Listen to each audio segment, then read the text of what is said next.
Baik, assalamualaikum warahmatullahi wabarakatuh. Bismillahirrahmanirrahim. Ya, pada kesempatan kali ini kita akan membahas tentang huruf dan garis gambar. Ya, di kemarin sudah kita pelajari tentang peralatan gambar. Ya, sekarang kita akan mulai mempraktekkan, ya, yaitu dalam pembuatan huruf dan garis gambar, ya, pada gambar teknik otomotif. Nah, baik, yang pertama yaitu huruf dan angka gambar. Nah, huruf dan angka gambar ini, ya, itu ada dua jenis yang kita gunakan dalam gambar teknik otomotif. Yang versi tegak dan yang versi miring, ya. Jadi yang versi tegak ini, ya, itu sama halnya yaitu ketika kita menulis biasa, ya. Pada buku catatan kita biasanya menggunakan huruf atau abjad tegak, ya. Kalau miring itu biasanya di situ jarang sekali digunakan, ya. Namun ketika Anda ingin menggunakan huruf dan angka yang miring pada gambar teknik itu diperbolehkan. Namun ada cara dan prosedurnya. Nah, kita bahas dulu yang huruf dan angka tegak, ya. Jadi untuk yang kita pelajari ini merupakan huruf dan angka tegak yang tipe A, ya. Jadi di sini untuk kita sebelum membuat huruf ini, ya, huruf besar, kecil maupun simbol maupun angka, haruslah kita menentukan terlebih dahulu yaitu tinggi hurufnya atau di sini adalah H, ya. Jadi misal kita tentukan dulu untuk tinggi huruf yang paling besar atau yang ini, ya, huruf besar. Itu adalah misal 7, ya. Jadi kita tentukan tinggi hurufnya itu 7, ya, nanti untuk huruf kecil, ya, kemudian tebal huruf dan lain sebagainya itu ada pada tabel slide selanjutnya untuk ukurannya. Nah, ini contoh untuk tinggi hurufnya itu 7, misal ketika kalian memberikan keterangan pada gambar atau pada etiket itu tinggi hurufnya itu 7, maka tebal hurufnya itu kita tentukan dengan rumus yaitu 1/14 kali H. Berarti 1/14 kali itu 7. Berarti berapa hasilnya? Hasilnya adalah 0,5. Nah, tebal huruf ini menjadi acuan kita untuk memilih rapido atau drawing pen, ya. Ketika kita menggunakan tinggi huruf 7, berarti kita paling tidak menggunakan drawing pen yang tebalnya yaitu 0,5, ya. Kalau pakai yang tinggi huruf yang lain, Pak, misal 5, yaitu nanti nanti tinggal dikalikan aja. Berarti misal tinggi huruf besarnya itu 5, nanti tebal hurufnya pakai drawing pen berapa, Pak? Tinggal dikalikan 1 kali 5 dibagi 14. Berarti berapa itu? 1 kali 5/14. 5/14. Ini kurang lebih berarti di situ ada berapa? 0,3, ya. 0,3. Nah, berarti yang dipakai adalah 0,3, ya. Kurang lebihnya 0,3, ya. Itu, ya. Jadi tebal huruf ini sebagai acuan untuk memilih drawing pen atau rapido. Nah, kemudian yang selanjutnya yaitu huruf dan angka miring, ya. Ini juga masih menggunakan yang tipe A, ya. Jadi rumusnya sama seperti yang tegak tadi, ya, yaitu 1/14 kali H. Namun di sini hurufnya dibuat miring, ya, yaitu 75 derajat. Itu. Nah, maka ketika kalian mau membuat ini, huruf atau angka miring ini, ya, maka di sini harus di-set dulu untuk awalan, ya, ini sebagai awalan. Ketika kalian menggunakan kolom untuk bantuan tinggi hurufnya, ini kan misal kolom, ya. Seperti pada buku catatan kan ada kolomnya, ya. Ini dibuat misal ini dibuat dengan penggaris itu 7 mili tingginya misal. Ini dari sini kita tarik 7, kemudian kita tarik garis bantu ke sana. ya, sampai sini juga lebarnya 7. Nah, kemudian diukur dengan busur derajat ya. Ini diukur 75 derajat kemiringannya, kemudian baru untuk hurufnya mengikuti garis yang miring 75 derajat ini. Ya, misal ini A, ya kemudian B-nya yang biasanya tegak ke sana, ini dimiringkan sejajar dengan garis 75 derajat itu. Ya. Cara pembuatannya yaitu membuat garis acuan atau garis miring terlebih dahulu pada sisi kiri. Ya, ini 75 derajat. Nah, itu nggih. Untuk huruf dan angka miring pada hakikatnya untuk rumusnya itu sama, yaitu tinggi huruf, tebal huruf itu sama. Ya. Jadi yang jadi patokan adalah kita menggunakan tinggi hurufnya ukurannya berapa, baru parameter yang lain seperti tebal huruf, kemudian jarak antar garis dan lain sebagainya akan mengikuti. Nah, rumus-rumus itu di sini, Mas, Mbak, ya, di sini, ya. Jadi, nanti ketika kalian menggunakan tinggi huruf sebagai patokan, nah ini untuk mencari tinggi hurufnya itu masukkan saja ke dalam rumus ini tinggi huruf kecil, ya. Kemudian cara antar hurufnya. Berarti untuk mencari cara antar huruf atau tinggi huruf tinggal masukkan misal ini 7 ya, tinggi hurufnya 7. Tinggal dimasukkan ke sini 7 ya. 10 kali 7 per 14. 2 kali 7 per 14. Kemudian cara antar garisnya 20 kali 7 per 14 ya. Begitu seterusnya ya. Nah, kemudian ini yang tipe B ya. Ya, berbeda, hanya perbedaan ukurannya saja ya, tinggi huruf kecil maupun yang versi A atau versi B ya. Itu.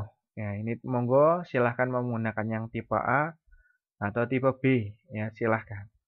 Nah, nanti untuk tugas pada pertemuan kali ini salah satunya yaitu nanti kalian akan membuat abjad ya, huruf, angka, kemudian simbol menggunakan aturan ini, ukuran standar huruf dan angka ya. Itulah untuk apa namanya, tinggi huruf kecil tidak usah saya jelaskan lagi cara antar huruf, yaitu cara antara M, E, S, I, N ini maksudnya ya.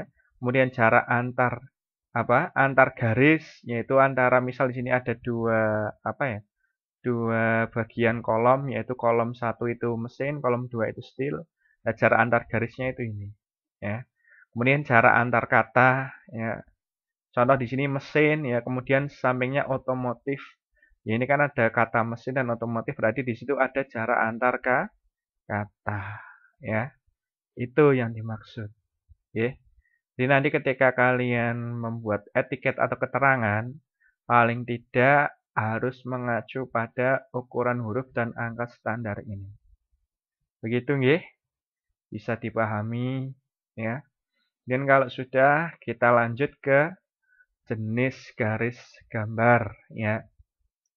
Jadi untuk jenis garis gambar itu yang pertama yaitu bentuk garisnya itu tebal ya. Tebal di sini ya itu untuk bentuk garisnya yaitu kontinu ya. Kemudian untuk tebal garisnya ya. Ini untuk membuat garis tebal itu kita menggunakan drawing pen ya antara 0,5 sampai 0,7. Kemarin kan tak suruh beli yang 0,5 ya. Ini yang menjadi patokan ya. Ini penggunaannya yaitu garis kontinu tebal atau garis tebal digunakan untuk membuat garis benda. Kemudian ada garis nyata atau garis tepi. Yang ketika membuat gambar, kita kan di samping kanan kiri atas bawah memakai garis tepi ya. Kemudian ada garis tipis ini, garis kontinu ya, garis kontinu tipis. Tebal garisnya 0,25 sampai 0,35. Nah, ini kita pakai yang 0,2 ya. Kemarin sudah saya suruh beli kan 0,2 drawing pen-nya, kemudian 0,3 dan 0,5. Nah, fungsinya garis tipis ini untuk apa, Pak? Untuk membuat garis ukuran ya.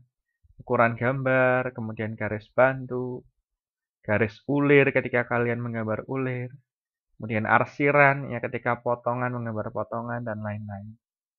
Nah, kemudian untuk garis dash atau garis strip-strip atau putus-putus. Ini tebalnya itu sedang Ya, maka di sini pakainya yang 0,35 sampai 0,50. Nah, maka kita gunakan drawing pen 0,3. Ya, fungsinya untuk apa, Pak? Untuk membuat garis bayang-bayang, ya. Jadi garis yang berada di belakang garis benda atau garis nyata, ya. Itu. Kemudian untuk selanjutnya itu garis potong, ya. Ini ditandai dengan tebal di ujung, kemudian titik-titik, ya, titik garis pada tengahnya, ya. Ini menggunakan untuk yang tebal ini menggunakan 0,5 sampai 0,7. Kemudian yang titik garis yang tengah ini menggunakan 0,25 sampai 0,35. Berarti di sini yang tebal itu kita pakainya 0,5, yang tipis 0,2, ya. Nah, garis potong ini fungsinya sebagai garis yang memberikan informasi bahwa benda tersebut di bagian itu dipotong supaya kelihatan dalamnya dari gambar tersebut, ya. Itu. Nah, kemudian jenis garis selanjutnya yaitu garis titik garis. Ini mohon maaf kurang jelas ya. Jadi garis titik garis ini biasanya kalau kita perhatikan ya di pelajaran matematika atau pelajaran yang lain ini biasanya untuk garis sumbu ya. Biasanya di apa ya namanya? Di pelajaran matematika itu ada contohnya di belah ketupat, persegi ya. Itu pasti ada garis lipatan atau garis sumbu. Gambar juga memiliki garis lipatan atau garis sumbu, terutama yang sifatnya simetris. Ya. Nah, untuk membuatnya maka kita menggunakan drawing pen 0,2. Itu. Ya. Kemudian garis potong. Tadi yang kita pelajari di slide ini, garis potong ada yang menggunakan versi tebal, kemudian titik garis, kemudian ujungnya tebal lagi. Ada juga yang menggunakan versi yaitu garis bebas tapi tipis. Ya, itu. Ini juga garis potong, ya. Nah, monggo lah. Untuk garis bebas atau tipis ini biasanya pemotongannya itu tidak tidak tegak lurus, tetapi lebih condongnya yaitu bebas, ya. Menandai pada bagian tertentu. Kalau yang ini biasanya kalau nggak tegak lurus, ya, itu ya biasanya hanya lurus saja untuk garis potong ini. Kalau enggak menyilang. Itu kalau yang ini sifatnya kaku. Ya, untuk garis potongnya itu ketika digambar itu kaku, mau hanya lurus atau nyilang. L ini seperti ini atau bahasanya itu tegak lurus ya kemudian mendatar atau vertikal saja. Tapi kalau ini ya menyesuaikan kontur yang ingin bahasanya dipotong. Tidak harus tegak lurus ya atau lurus dan lain sebagainya, ini menyesuaikan saja. Jadi kalau kalian ingin memotong bagian tertentu yang tidak bahasanya itu tidak harus potongannya itu lurus, maka gunakan ini. Ya. Garis potong yang bebas ya, tipis. Ya, pakai 0,2.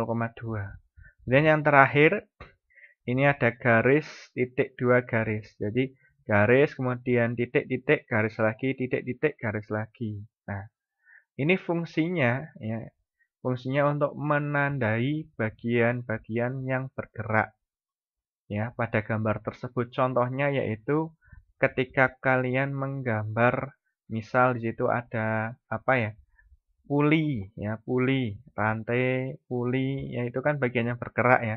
Maka digambarkan dengan garis titik garis ini untuk menggambar pulinya atau lindennya bahasanya bengkelnya ya. Itu.